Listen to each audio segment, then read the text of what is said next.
This is lecture number 2 of thermal physics, and in this lecture we will continue with the ideal gas equation and we will see different kinds of gas laws. So let's start this lecture.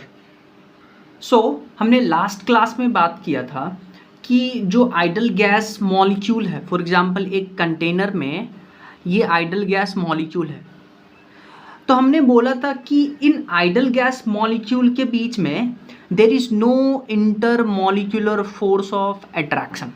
ये हमने बात किया था idol gas molecule में। और basically अगर हम बात करते हैं कंटेनर के वॉल्यूम के अकॉर्डिंग, कंटेनर के वॉल्यूम से कंपेयर करें तो जो आइडल गैस मॉलिक्यूल का वॉल्यूम होता है, volume of ideal gas molecule as compare to volume of container, वो नेग्लिजिबल होता है, नेग्लिजिबल होता है। तो इसलिए हम क्या करते हैं, जो आइडल गैस का वॉल्यूम है वो हम कंटेनर के वॉल्यूम के बराबर कर देते हैं। क्यों? क्योंकि जो आइडल गैस मॉलिक्यूल का वॉल्यूम है कंटेनर के मुकाबले वो नेग्लिजिबल है। अच्छा, तो यहां से हम बोल सकते हैं volume of ideal gas is equal to volume of container। ये हम बेसिकली 0 केल्विन पे ये हम कॉन्सेप्ट नहीं लगा सकते। हाँ, 0 केल्विन के बाद जितने भी टेम्परेचर है सब पे ये कॉन्सेप्ट लगाएंगे, बट एक्सेप्ट एट 0 केल्विन। ऐसा क्यों है? क्योंकि 0 केल्विन को हम एब्सोल्यूट टेम्परेचर कहते हैं, और एब्सोल्यूट टेम्परेचर पे जो मॉलिक्यूल पहले वाइब्रेट कर रहा था, अब वो मॉलिक्यूल तो वाइब्रेट ही नहीं करेगा। अगर वाइब्रेट नहीं करेगा तो मॉलिक्यूल का जो एग्जिस्टेंस है वही एग्जिस्टेंस नहीं हो पाएगा। तो इसलिए हम बोलते हैं at except 0 kelvin volume of ideal gas is equal to volume of container. ठीक है, और वॉल्यूम ऑफ जो आइडल गैस मॉलिक्यूल है it is negligible as compare to the volume of container. ऐसा क्यों? क्योंकि जो आइडल गैस मॉलिक्यूल है हम मानते हैं कि इसका पॉइंट मास होता है, पहली बात। दूसरा बात कि इसका वॉल्यूम नेग्लिजिबल होता है, नेग्लिजिबल वॉल्यूम। तो basically these are ideal gas concept जो भी हमने पढ़ा है। ठीक है, अच्छा, तो ये तो हम बोल दिए कि volume of ideal gas is equal to volume of container. लेकिन अगर हम रियल गैस की बात करते हैं तो रियल गैस का जो वॉल्यूम है वो हम volume of container minus b करते हैं। तो वॉल्यूम ऑफ कंटेनर से जो रियल गैस मॉलिक्यूल है ये कितना स्पेस ऑक्यूपाई कर रहा है, उस स्पेस ऑक्यूपाइड को हम माइनस करते हैं। एक्चुअली क्या होता है, एक रियल गैस मॉलिक्यूल 4 टाइम्स अपने डिस्टेंस का, अपने वॉल्यूम का जगह ऑक्यूपाई करता है। तो जो बी हम लिखते हैं वो होता है 4 into volume occupied by 1 real gas molecule, that will be 4/3 pi r cube, यानी कि डायमीटर डिवाइडेड बाय 2 का क्यूब। और Na मॉलिक्यूल है तो Na से मल्टीप्लाई करते हैं, तो ये B का वैल्यू आता है। तो कंटेनर के वॉल्यूम से अगर हम B को माइनस कर दें तो वो रियल गैस के मॉलिक्यूल का वॉल्यूम आता है। और B क्या है यहाँ पे? B is the van der वाल गैस कांस्टेंट, वैन डर वाल गैस कांस्टेंट। तो इसको भी याद रखिएगा। अब देखिए, हम एक कॉन्सेप्ट पढ़ेंगे। बेसिकली हम यूनिट कन्वर्जन सीखेंगे, यूनिट कन्वर्जन की यूनिट को कैसे हम कन्वर्ट करते हैं। ध्यान से सीखिए। देखिए, आइडल गैस इक्वेशन की बात करते हैं, PV is equal to mu RT। तो इसमें देखिए आइडल गैस इक्वेशन में मोल तो हमेशा कांस्टेंट रहता है। बेसिकली आइडल गैस इक्वेशन में मोल हमेशा कांस्टेंट रहता है, तो R ऑलरेडी कांस्टेंट है। तो आइडल गैस इक्वेशन में हमारे पास 3 पैरामीटर हैं, प्रेशर, वॉल्यूम, टेम्परेचर। ठीक है, अच्छा, टेम्परेचर की बात करते हैं, टेम्परेचर के यूनिट की बात करते हैं। तो हमेशा जब भी आप क्वेश्चन सॉल्व करिएगा उसमें टेम्परेचर हमेशा हमेशा हमेशा केल्विन में लीजिएगा। टेम्परेचर हमेशा केल्विन में लेना है, चाहे कुछ भी हो जाए। चाहे आप रेशियो का क्वेश्चन बना रहे हैं, ये एक सिंगल के लिए आप फॉर्मूला यूज कर रहे हैं, किसी के लिए भी आप फॉर्मूला यूज करिए, टेम्परेचर को हमेशा केल्विन में यूज करिएगा। ठीक है, अच्छा टेम्परेचर का भी बात हो गया। अब हम बात करते हैं प्रेशर के बारे में। ठीक है, आपको पता है प्रेशर का एसआई यूनिट, प्रेशर का एसआई यूनिट वो होता है न्यूटन पर मीटर स्क्वायर, या इसको हम पास्कल भी बोलते हैं। तो न्यूटन पर मीटर स्क्वायर और pascal, this is SI unit of pressure. लेकिन अब हम कन्वर्जन देखते हैं। देखिए, जब भी आप आइडल गैस इक्वेशन यूज करिएगा तो आप हमेशा एसआई यूनिट में बनाने की कोशिश करिएगा। बेसिकली रेशियो वाले क्वेश्चन में नहीं, रेशियो वाले क्वेश्चन में आपको जो यूनिट दिया है क्वेश्चन में वही आप यूनिट यूज कर लीजिएगा रेशियो में, क्योंकि रेशियो में खत्म हो जाएगा। हाँ, रेशियो वाले क्वेश्चन में टेम्परेचर को केल्विन में लेना है, बाकी दूसरे वाले क्वेश्चन में हमेशा हम एसआई यूनिट के साथ डील करेंगे। तो प्रेशर का एसआई यूनिट होता है न्यूटन पर मीटर स्क्वायर, और जिसको पास्कल कहते हैं। अच्छा, जो 1 atm होता है, 1 atm प्रेशर, वो होता है 1.01325 1.01325 बार के बराबर होता है 1 atm। और 1 बार जो होता है, 1 bar, this is equal to 10⁵ newton upon metre square, और न्यूटन अपॉन मीटर स्क्वायर को ही हम पास्कल बुलाते हैं, और पास्कल। ठीक है, तो यहाँ से देखिए हम एटीएम और एसआई यूनिट में अगर रिलेशन बनाने की कोशिश करें तो यहाँ से लिख सकते हैं 1 atm is equal to 1.01325 into 10⁵ newton upon metre square, या इसको पास्कल भी बुलाते हैं। तो ये सब आपको याद होना चाहिए। एक्चुअली जब हम क्वेश्चन सॉल्व करेंगे तो यहाँ पे इस वाले पार्ट को हम कंसीडर नहीं करेंगे, क्योंकि ये लगभग 1 के बराबर है। तो अगर एटीएम और न्यूटन मीटर स्क्वायर या पास्कल में आपसे रिलेशन पूछे तो आप डायरेक्ट बोलिएगा 1 atm is equal to 10⁵ newton upon metre square और पास्कल, आप ये यूज करिएगा। ठीक है, अच्छा कभी कभी क्या होता है, एटीएम और mm ऑफ hg में रिलेशन पूछता है, तो 1 atm is equal to 760 mm of hg, ये भी याद रखिएगा। 1 atm is equal to 760 mm of hg। अब अगर आपसे mm ऑफ hg और न्यूटन मीटर स्क्वायर में रिलेशन पूछे तो आप यहाँ से बोलिएगा कि x mm of hg is equal to 136 into x newton upon metre square. For example मान लीजिए आपसे बोला 72 mm ऑफ hg प्रेशर आपको क्वेश्चन में गिवन है, आपको इसको न्यूटन पर मीटर स्क्वायर में कन्वर्ट करना है। तो आप क्या करिएगा, 72 में 136 से मल्टीप्लाई कर दीजिएगा, तो आपके पास जो प्रेशर आ जाएगा वो न्यूटन पर मीटर स्क्वायर में आ जाएगा। ठीक है, तो ये रिलेशन इज वेरी इंपॉर्टेंट। तो ये यूनिट्स हैं जो बेसिकली यूनिट कन्वर्जन में काम आएंगे प्रेशर के टर्म्स में। अब हम बात करते हैं वॉल्यूम के बारे में।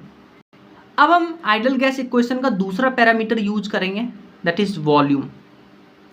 देखिए, जो वॉल्यूम का एसआई यूनिट होता है that is metre cube. Volume का this is SI unit, SI unit of volume is metre cube. अब मान लेते हैं आपको क्वेश्चन में दिया 1 लीटर, तो ये एसआई यूनिट नहीं है, इसको पहले हम एसआई यूनिट में कन्वर्ट करेंगे। तो 1 लीटर होता है 10⁻³ मीटर क्यूब, या इसको हम ऐसे लिखते हैं 10⁻³ cc या 10⁻³ ml। 1 लीटर होता है 10⁻³ ml या 10⁻³ मीटर क्यूब या 10⁻³ cc। अब देखिए यहाँ से cc और ml बराबर है, तो क्या हम ऐसा बोल सकते हैं कि 1 cc is equal to 1 ml, और अगर हमको 10⁻³ ml देखिए वो 1 लीटर के बराबर है, ठीक है। तो 1 ml किसके बराबर हो जाएगा? 1/10³ लीटर के बराबर, ठीक है। और 1 लीटर 10⁻³ मीटर क्यूब के बराबर होता है। तो यहाँ पे 10⁻³ मीटर क्यूब लिखिए लीटर के जगह पे, इसको ऊपर लेके जाइएगा तो 1 ml आ गया 10⁻⁻6 मीटर क्यूब। तो 1 cc = 1 ml = 10⁻⁻6 मीटर क्यूब। तो ये भी याद रखिएगा। फिर अगर हम वाटर के बारे में बात करते हैं, वाटर के बारे में, किसी और लिक्विड के बारे में नहीं, वाटर के बारे में, तो वाटर में आप ऐसा कंसीडर करिएगा कि वाटर का 1 लीटर जो है वो 1 kg के ही बराबर होता है। और 1 kg अगर ग्राम में कन्वर्ट करें तो वो होता है 10⁻³ ग्राम। और बेसिकली 10⁻³ ग्राम को हम लिखते हैं 10⁻³ cc भी लिख सकते हैं, या इसको 10⁻³ ml भी लिख सकते हैं। तो ये वाटर के लिए यूनिट कन्वर्जन है। और यहाँ से आप देखिए ग्राम cc ml बराबर है, तो 1 ग्राम वाटर के लिए सिर्फ = 1 cc = 1 ml। तो ये भी याद रखिएगा।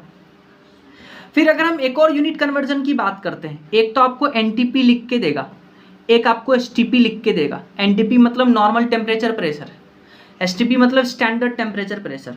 नॉर्मल टेम्परेचर जो होता है वो हम लेके चलते हैं 0 डिग्री सेल्सियस, और 0 डिग्री सेल्सियस मतलब इसको केल्विन में कन्वर्ट करें तो 273.15 केल्विन।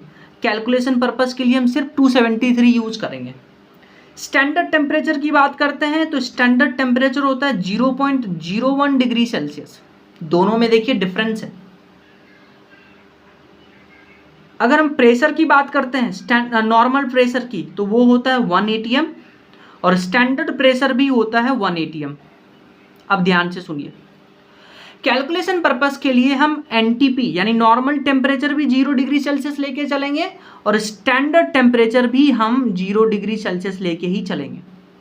और सिंस मैंने आपको बोला कि टेम्परेचर हमेशा केल्विन में यूज करना है, तो या तो आपको क्वेश्चन में NTP लिख के दे या आपको क्वेश्चन में STP लिख के दे, हम टेम्परेचर हमेशा 273 केल्विन यूज करेंगे। NTP और STP टेम्परेचर है ये, ठीक है। अच्छा, एक और इंपॉर्टेंट पॉइंट सुनिए। आपको पता है PV = μRT idol gas equation. आप क्या करिए, 1 मोल के लिए आप ये कैलकुलेशन करिए। ये गैस का कांस्टेंट 8.31, NTP पे या STP पे टेम्परेचर होता है 273 केल्विन, वो वैल्यू पुट करिए, मोल 1 हो गया। NTP पे प्रेशर 1 atm के बराबर। तो हम ऐसा बोलते हैं कि volume of 1 mole of ideal gas, volume of 1 mole of ideal gas eight NTP और STP, जब आप यहां से कैलकुलेट करिएगा तो वो वॉल्यूम आता है 22.4 लीटर। ये आप ध्यान से समझ लीजिएगा। तो इस पॉइंट को लिख लेते हैं ना। इस पॉइंट को लिखने से पहले एक और टर्म हम डिस्कस करते हैं, absolute 0 kelvin. Absolute 0 kelvin, absolute 0 kelvin क्या होता है? एब्सोल्यूट 0 केल्विन, एब्सोल्यूट का मतलब हम बोलते हैं केल्विन। इसका क्या मतलब होता है? इसका मतलब ये हुआ, एब्सोल्यूट 0 टेम्परेचर की बात करते हैं। एब्सोल्यूट 0 टेम्परेचर के बाद इसका मतलब हुआ 0 केल्विन। एब्सोल्यूट 0 टेम्परेचर का मतलब होता है 0 केल्विन। अगेन सुनिए, एब्सोल्यूट 0 टेम्परेचर का मतलब होता है 0 केल्विन, ठीक है। और 0 केल्विन लिखिए, या अगर सेल्सियस में कन्वर्ट करें तो -273.15 डिग्री सेल्सियस। इस टेम्परेचर को हम बुलाते हैं एब्सोल्यूट 0 टेम्परेचर। अब ध्यान से सुनिए, अगर हम एब्सोल्यूट 0 टेम्परेचर की बात करते हैं तो टेम्परेचर है 0 केल्विन। एब्सोल्यूट 0 टेम्परेचर की बात करते हैं तो एब्सोल्यूट 0 टेम्परेचर पे यानी 0 केल्विन पे जो मॉलिक्यूल है आइडल गैस का, वो तो वाइब्रेट करना ही बंद कर देगा, यानी उसका वाइब्रेशनल मोशन खत्म हो गया, यानी उसका बेसिकली वेलोसिटी खत्म हो गया। तो काइनेटिक एनर्जी होता है ½ mv²। वेलोसिटी 0 तो kinetic energy 0 at absolute 0 temperature. Velocity already 0 था, वी आर एम एस भी जीरो हो जाएगा। मोमेंटम होता है मास इंटू वेलोसिटी, वो भी जीरो हो जाएगा। फोर्स होता है change in momentum, momentum zero है तो फोर्स भी जीरो हो जाएगा। प्रेशर होता है फोर्स अपॉन एरिया, ये भी जीरो हो जाएगा। और आपको पता है पहले फर्स्ट लेक्चर में हम डिस्कस किए थे कि आइडल गैस के लिए हम जो टोटल इंटरनल एनर्जी यू जो है वो काइनेटिक एनर्जी के बराबर होता है। अब काइनेटिक एनर्जी आइडल गैस के 0 केल्विन पे जीरो होता है, तो आइडल गैस के लिए टोटल इंटरनल एनर्जी जीरो के बराबर हो गया। लेकिन अगर हम रियल गैस की बात करते हैं तो रियल गैस में आपने पढ़ा था कि टोटल इंटरनल एनर्जी होता है के प्लस पीई। के तो जीरो है, पर रियल गैस के पास कुछ पोटेंशियल एनर्जी होता है, वाइब्रेशनल पोटेंशियल एनर्जी। तो रियल गैस मॉलिक्यूल का जो टोटल इंटरनल एनर्जी होता है 0 kelvin, it is not equal to zero. तो ऐसा असर्शन रीजन क्वेश्चन पूछा गया था एम्स में, क्योंकि बेसिकली रेस्ट पे अगर हम बात करते हैं, एब्सोल्यूट 0 केल्विन का क्या मतलब है कि जो मॉलिक्यूल है गैस का वो रेस्ट पे आ गया। पर रियल गैस में जो रेस्ट पे जो गैस है इसके बीच में इंट्रामोलिकुलर फोर्स होता है, और इंट्रामोलिकुलर फोर्स मतलब वहाँ पोटेंशियल एनर्जी होगा, इसलिए total energy is not equal to zero. So ऐसा हम बोल सकते हैं कि the volume of 1 mole of ideal gas at NTP STP is equal to 22.4।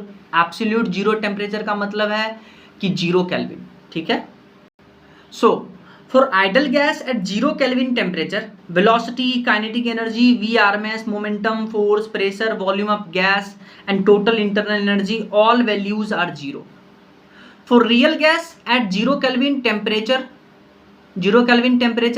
pressure and total internal energy are non-zero. अब एक क्वेश्चन देखिए, क्वेश्चन में क्या है, अ बल्ब ऑफ वॉल्यूम 500 cc, यानी कि बल्ब का जो वॉल्यूम है वो है 500 cc, is sealed at a pressure 10⁻⁻11 mm of Hg, यानी कि प्रेशर कितना है 10⁻⁻11 mm of Hg and 127 degree celsius, और टेम्परेचर इतने पे बल्ब को सील किया है हमने। Calculate number of molecules present inside the bulb, यानी कि आपको n बताना है, नंबर ऑफ मॉलिक्यूल्स। देखिए आपको पता है PV equal to mu RT, mole into R into T होता है, और मोल को लिखते हैं given number of molecule divided by Na, R into T, और R अपॉन Na होता है बोल्ट्जमैन कांस्टेंट, तो PV इक्वल टू NKT लिखते हैं। N क्या है, यही जो पूछा है, number of molecules present inside the bulb, तो यहाँ से N आ जाएगा PV अपॉन KT। अब ध्यान से सुनिए, आपको प्रेशर दिया है, आपको वॉल्यूम दिया है, आपको टेम्परेचर दिया है, और K का वैल्यू आपको पता है, दैट इज 1.38 इंटू 10⁻⁻23, ठीक है। अच्छा, प्रेशर दिया है mm ऑफ Hg, पर इसको आपको पता है प्रेशर का जो SI यूनिट होता है दैट इज न्यूटन पर मीटर स्क्वायर, और पास्कल लिखते हैं इसको। तो mm ऑफ Hg को न्यूटन पर मीटर स्क्वायर में कैसे चेंज करते हैं? आपको मैंने बोला था कि जो भी वैल्यू आपको गिवन है इसमें से आप 136 से मल्टीप्लाई करिए तो mm ऑफ Hg न्यूटन पर मीटर स्क्वायर में चेंज हो जाएगा। तो देखिए प्रेशर के जगह पे डाले 136 इंटू 10⁻11। अच्छा, अब वॉल्यूम देखिए, वॉल्यूम दिया है आपको cc में, पर वॉल्यूम हमको निकालना है मीटर क्यूब में। तो मैंने आपको बताया था कि 1 cc या 1 ml is equal to 10⁻⁻6 metre cube. कितना सीसी है 500, मल्टीप्लाई करना है 10⁻⁻6 से, तो वॉल्यूम आ गया 500 इंटू 10⁻⁻6। के होता है 1.38 इंटू 10⁻⁻23, और टेम्परेचर हमेशा केल्विन में लेना है, तो यहाँ से 273 से आप ऐड करिए इसमें, तो यहाँ से आ जाएगा 400 केल्विन। आप total number of molecule calculate कर सकते हैं। नेक्स्ट क्वेश्चन देखिए, इसमें बोला है वेसल ऑफ वॉल्यूम 15 लीटर, यानी आपके पास एक वेसल है जिसका वॉल्यूम है 15 litre, contain idol gas eight 12 atm and -23 degree celsius, यानी कि इस वेसल में जो आइडल गैस है वो है 12 atm प्रेशर पे और -23 डिग्री सेल्सियस पे। अब पूछा है now the gas put in another container, अब इस गैस को हम दूसरे कंटेनर में डाल देते हैं तो वॉल्यूम चेंज होगा at 9 atm and 57 degree celsius. तो दूसरे कंटेनर का जो प्रेशर है, टेम्परेचर है, वो है 9 atm और 57 डिग्री सेल्सियस। तो आपसे पूछा है calculate volume of that container, volume. तो जब आपने एक कंटेनर से आइडल गैस को दूसरे कंटेनर में डाला, क्या आपने गैस को ट्रांसफर करते वक्त क्या आपने गैस के मोल को चेंज किया? बिल्कुल नहीं। यानी कि अगर आप PV इक्वल टू nRT लगाते हैं तो मोल कांस्टेंट है, R कांस्टेंट है, तो क्या हम लिख सकते हैं PV by T equal to constant. तो यहाँ से देखिए P1 V1 upon T1 equal to P2 V2 upon T2। आपको सब कंडीशन गिवन है, और सिंस ये रेशियो वाला सॉल्यूशन है तो रेशियो वाले क्वेश्चन में हम SI यूनिट में चेंज नहीं करेंगे। हाँ, सिर्फ टेम्परेचर को हम डिग्री सेल्सियस से केल्विन में पुट करेंगे, बाकी प्रेशर और वॉल्यूम को जो यूनिट क्वेश्चन में गिवन है उसी को डालेंगे, क्योंकि रेशियो का क्वेश्चन है वो कैंसिल हो जाएगा, पर टेम्परेचर को केल्विन में डालना और डिग्री सेल्सियस को केल्विन में बदलने के लिए आप 273 से ऐड करते हैं तो आपके पास आंसर आएगा। तो जब भी कंपेयर वाले क्वेश्चन आए तो don't change in SI unit but change degree celsius to kelvin. Next question देखिए, ये एक हाइपोथेटिकल क्वेश्चन है। क्वेश्चन बोल रहा है an ideal gas obey additional law VPQ equal to constant. देखिए आइडल गैस इक्वेशन आपको पता है PV इक्वल टू nRT, पर ये बोला है कि आइडल गैस जो एक एडिशनल लॉ फॉलो करता है VPQ इक्वल टू कांस्टेंट। ठीक है, करवा रहे हैं आइडल गैस ही है तो कोई भी लॉ फॉलो करवा दीजिए। If initial temperature and volume is T0 and V0, यानी कि इनिशियल टेम्परेचर है T0, इनिशियल वॉल्यूम है V0। Now the gas expand to 27 V0 upon 8, यानी इनिशियल वॉल्यूम था V0, फाइनल वॉल्यूम हो गया 27 V0 अपॉन 8। तो पूछा है फाइनल टेम्परेचर बताइए। अच्छा, फाइनल टेम्परेचर बताना है तो आपके पास देखिए जो इक्वेशन गिवन है VPQ इक्वल टू कांस्टेंट, इसमें वॉल्यूम और प्रेशर का रिलेशन है, पर हमें डाटा वॉल्यूम और टेम्परेचर का गिवन है। तो हम क्या करेंगे, पहले इस रिलेशन में से प्रेशर को हम बेसिकली टेम्परेचर के रेस्पेक्ट में हम सब्सटीट्यूट करेंगे। तो आपको पता है PV इक्वल टू nRT। अब मोल कांस्टेंट होगा, क्योंकि आइडल गैस इक्वेशन में मोल हमेशा कांस्टेंट हम लेके चलते हैं। R कांस्टेंट है, ठीक है। तो क्या हम प्रेशर को T अपॉन V लिख सकते हैं? V को नीचे लेके आइए। अब आप इस प्रेशर के जगह T अपॉन V डालिए, तो V into T upon V का होल क्यूब। तो यहाँ से देखिए VQ आएगा, एक V से A V कैंसल, तो TQ equal to V square equal to constant. इस V स्क्वायर को इधर लेके आइए तो आपके पास रिलेशन आया। इस 3 को इधर लेके आइएगा 2/3, तो T2 upon T1 equal to V2 upon V1 divided by 2/3। Final temperature निकालना है, इनिशियल टेम्परेचर T0 है और फाइनल वॉल्यूम 27 V0 अपॉन 8 है। इनिशियल वॉल्यूम V0 है, यहाँ से 27 अपॉन 8 को हम 3/2 का क्यूब लिख सकते हैं, क्योंकि 3 × 9 = 27 डिवाइडेड बाय 2 × 4 × 8, तो 3 × 2/3। तो यहाँ से है हमें फाइनल टेम्परेचर मिल जाएगा, फाइनल टेम्परेचर मिल जाएगा। नेक्स्ट क्वेश्चन देखिए, वेरी इंपॉर्टेंट क्वेश्चन। इसमें बोला वेसल ऑफ वॉल्यूम 10 लीटर, यानी कि आपके पास एक वेसल है जिसका वॉल्यूम है 10 litre, contain idol gas eight 5 atm pressure and 27 degree celsius. यानी कि इस कंटेनर में, इस वेसल में जो आइडल गैस है वो 5 atm प्रेशर पे है और 27 डिग्री सेल्सियस पे है। The gas is allowed to leak till the pressure falls to 2 atm। अब क्या हुआ कि यहाँ से गैस लीक करना स्टार्ट हुआ और फाइनल जो प्रेशर हो गया कंटेनर का, पहले 5 था अब हो गया 2 atm। तो आपसे पूछा है calculate amount of mole leaked, यानी कि गैस का कितना मोल लीक हुआ है वो बताना है। कब? Case 1 temperature remains constant and final temperature becomes 400 kelvin. ठीक है, अब ध्यान से सुनिए क्या करना है। केस 1 लीजिए, जब टेम्परेचर कांस्टेंट है तो आप लगाइए PV equal to μRT। Temperature constant है, मोल हमेशा R कांस्टेंट है और मोल ही तो वैरी कर रहा है क्योंकि मोल लीक निकाल रहा है। तो यहां से देखिए वॉल्यूम कांस्टेंट होगा क्योंकि कंटेनर हमने फिक्स लिया है, तो pressure is directly proportional to mole. तो यहां से लिख सकते हैं P1 upon P2 equal to μ1 upon μ2।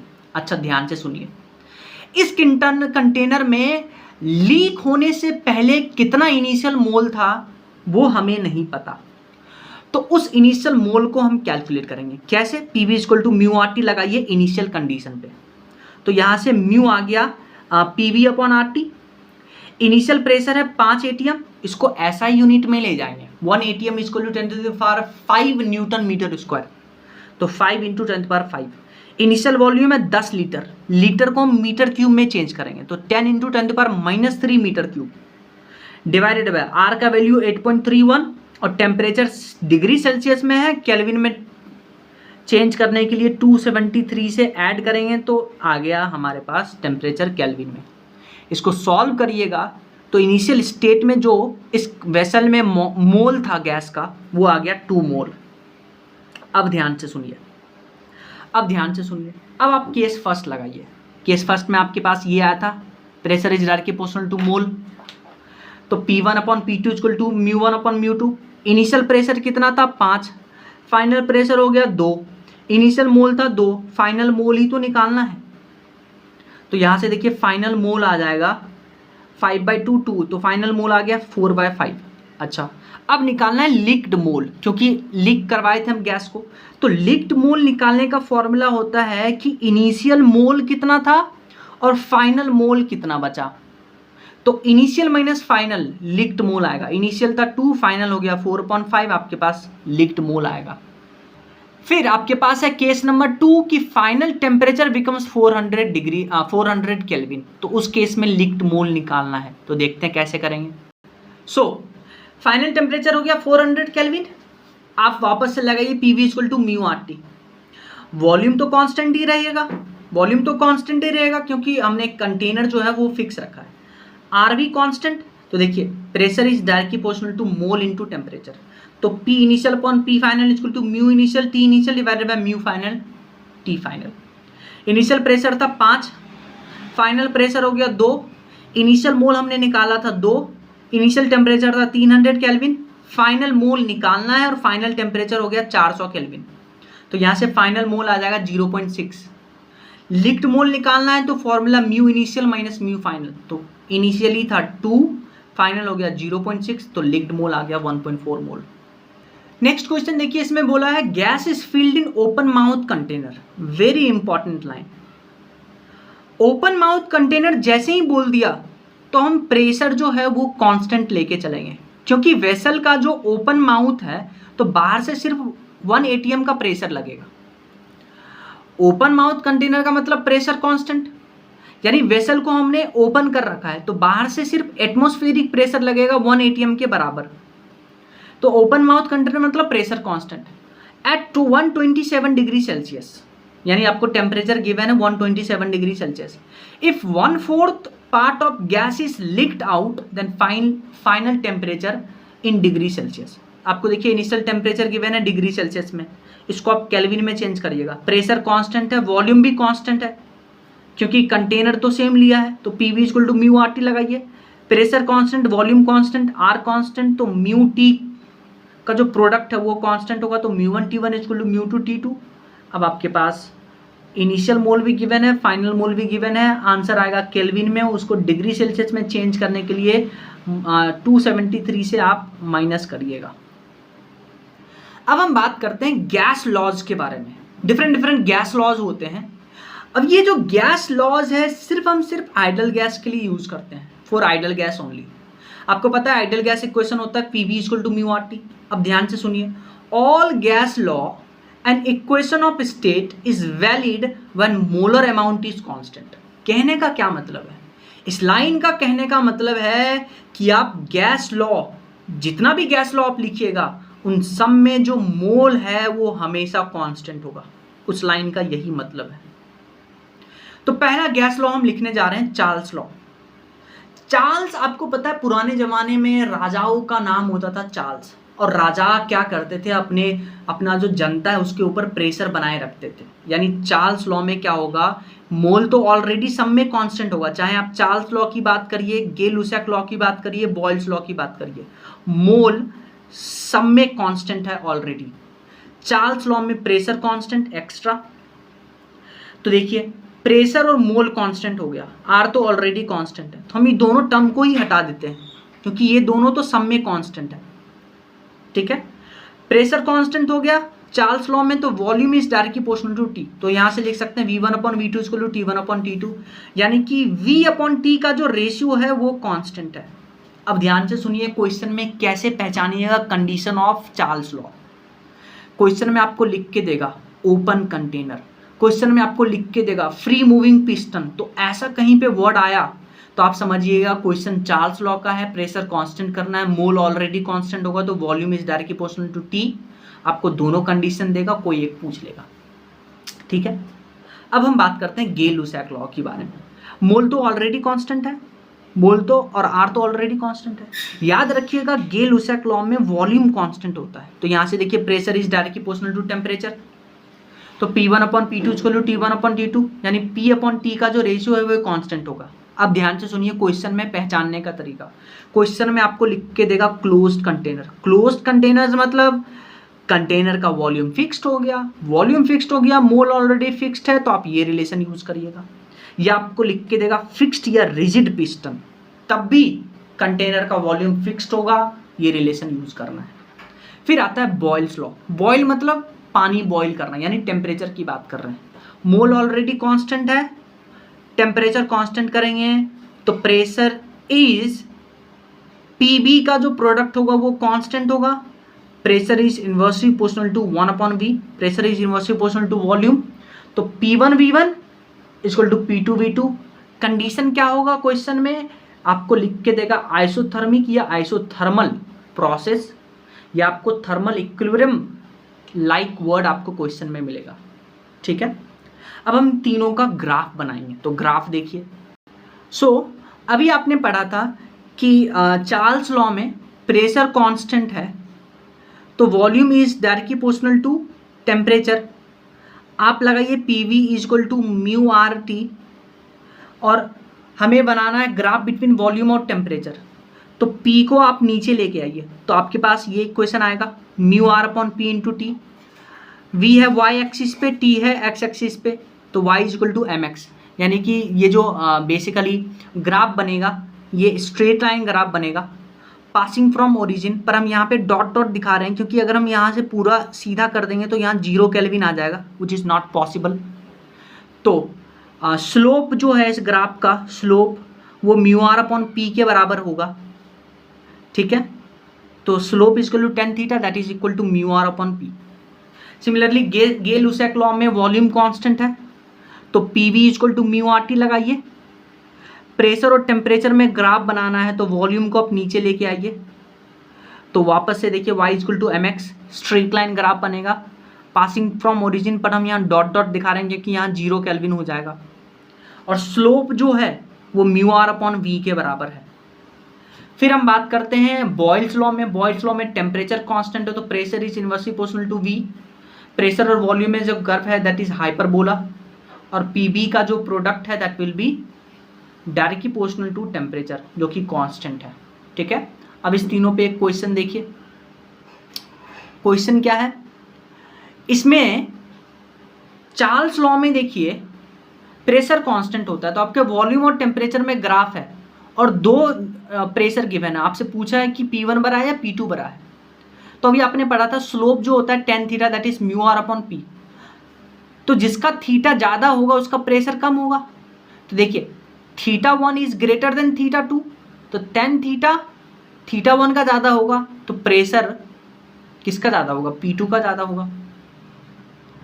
Next question देखिए, इसमें आपको पता है गे-लुसाक लॉ में slope equal to tan theta equal to μR/V, पर यहाँ पे देखिए जो ग्राफ बना है टेम्परेचर और प्रेशर में है, तो आप लगाइए PV इक्वल टू μRT।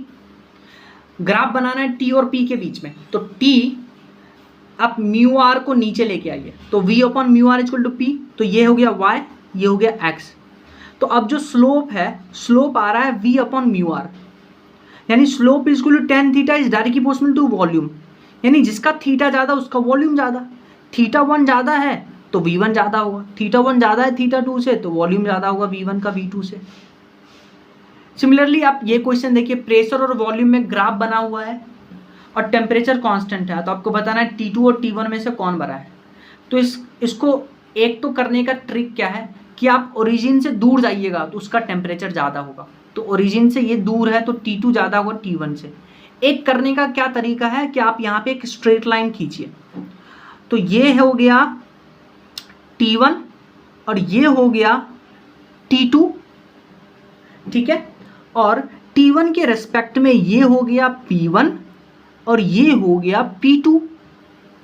अब देखिए, सिंस आपने ये लाइन खींचा वॉल्यूम पे, तो यहाँ से इस पॉइंट के लिए जो वॉल्यूम है वो कांस्टेंट हो गया। आप लगाइए PV equal to mu RT, R constant है, मोल आइडल गैस में हमेशा कांस्टेंट होगा, और वॉल्यूम हमने कांस्टेंट ले लिया है, तो pressure is directly proportional to temperature, यानी जिसका प्रेशर ज़्यादा उसका टेम्परेचर ज़्यादा। आप ओरिजिन से ऊपर जाइए तो आप देखिएगा कि P2 will be greater than P1, और जिसका प्रेशर ज़्यादा उसका टेम्परेचर ज़्यादा, यानी T2 will be greater than T1। ये पहले भी आ रहा था, तो या तो आप ये ट्रिक यूज कर लीजिए, ओरिजिन से दूर जाइएगा टेम्परेचर बढ़ेगा, या आप ये मेथड यूज कर लीजिए।